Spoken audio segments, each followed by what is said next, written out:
The Middle East is witnessing one of its most dangerous escalations in decades as military strikes inch closer to sensitive nuclear infrastructure, raising alarms of a potential catastrophe that could extend far beyond the region. What began as a high-intensity exchange between Iran, Israel, and the United States is now evolving into a confrontation where nuclear safety, geopolitical rivalry, and strategic deterrence intersect in volatile ways.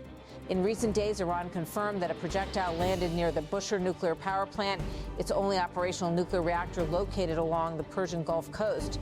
According to the International Atomic Energy Agency, the strike caused no casualties and no structural damage, but the implications were immediately clear. Nuclear infrastructure is no longer off limits in this conflict. The incident marked at least the third such event in roughly 10 days, underscoring a pattern rather than an anomaly. The Bushehr facility holds large quantities of nuclear material and is jointly operated with Russia's State Nuclear Corporation. Its geographic position close to Gulf states means that any serious damage could spread radioactive contamination across borders, potentially affecting millions. IAEA Director General Rafael Grossi issued a stark warning following the incident, emphasizing that continued strikes near such facilities could trigger a disaster. He cautioned that further escalation could result in a major radiological accident affecting a large region, urging all sides to exercise restraint. Nuclear facilities, he stressed, must remain protected even during armed conflict. Parallel to the Bushehr incident, Israeli strikes have reportedly targeted multiple nuclear-related and industrial sites inside Iran. These include heavy water production infrastructure, uranium processing facilities, and key energy installations. While no radiation leaks were reported, the attacks signal a strategic shift toward targeting infrastructure linked to Iran's nuclear capabilities. Iran's leadership has responded with increasingly sharp rhetoric and warnings of disproportionate retaliation. A senior RGC commander delivered a direct warning. You tested us once before.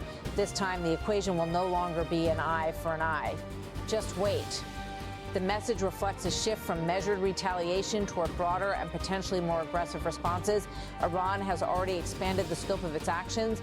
Missile strikes have reportedly targeted Israeli territory, including areas near highly sensitive installations such as Dimona, widely believed to house Israel's nuclear research infrastructure. This tit-for-tat dynamic is steadily eroding long-standing red lines around nuclear sites. The conflict has also widened geographically, drawing in multiple actors and increasing the risk of miscalculation. Iranian strikes have targeted U.S. positions in the Gulf, while allied groups in the region have launched attacks of their own. Civilian and industrial infrastructure across several countries has been affected, and key maritime routes face growing threats. Bushehr's importance makes it uniquely vulnerable and strategically significant. Unlike enrichment or research facilities, it is an active nuclear reactor, meaning it continuously contains radioactive material. Its location near Gulf nations raises the stakes further, as any incident could quickly spread beyond Iran's borders. The involvement of Russia in operating the facility adds another layer of geopolitical complexity, potentially drawing additional powers into the crisis.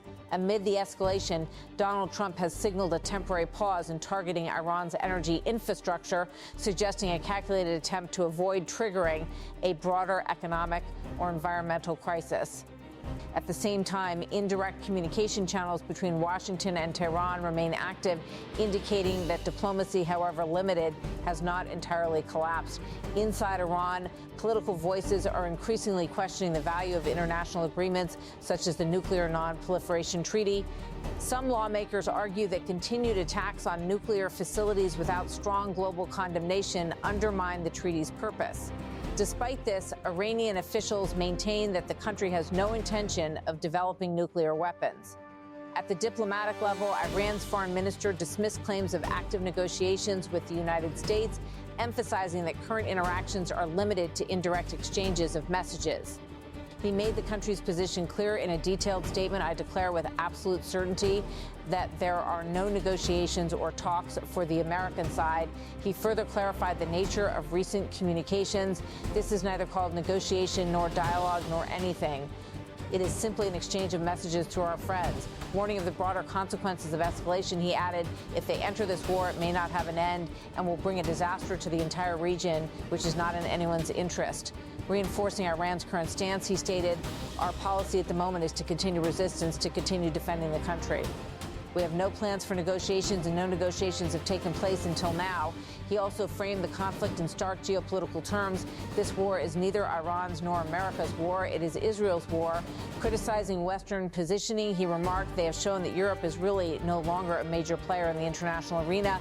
Reflecting on the broader global order, he warned whoever has more force will impose a peace that they think is good for them. And in a pointed conclusion, he added, the enemy that was seeking our unconditional surrender is now talking about negotiations. This means accepting defeat. These statements underline a hardened stance in Tehran, suggesting that the path toward de-escalation remains uncertain. What makes this moment particularly dangerous is the erosion of long-standing taboos. For decades, direct attacks on operational nuclear facilities were considered too risky due to the potential for catastrophic consequences. Now those boundaries are being tested, increasing the likelihood of a miscalculation. The global implications of any nuclear-related incident in this conflict would be severe. Environmental damage could spread across multiple countries, energy markets could be disrupted, and major powers might be forced into direct involvement. Even without a direct hit, the continued proximity of military operations to nuclear infrastructure is enough to destabilize global security.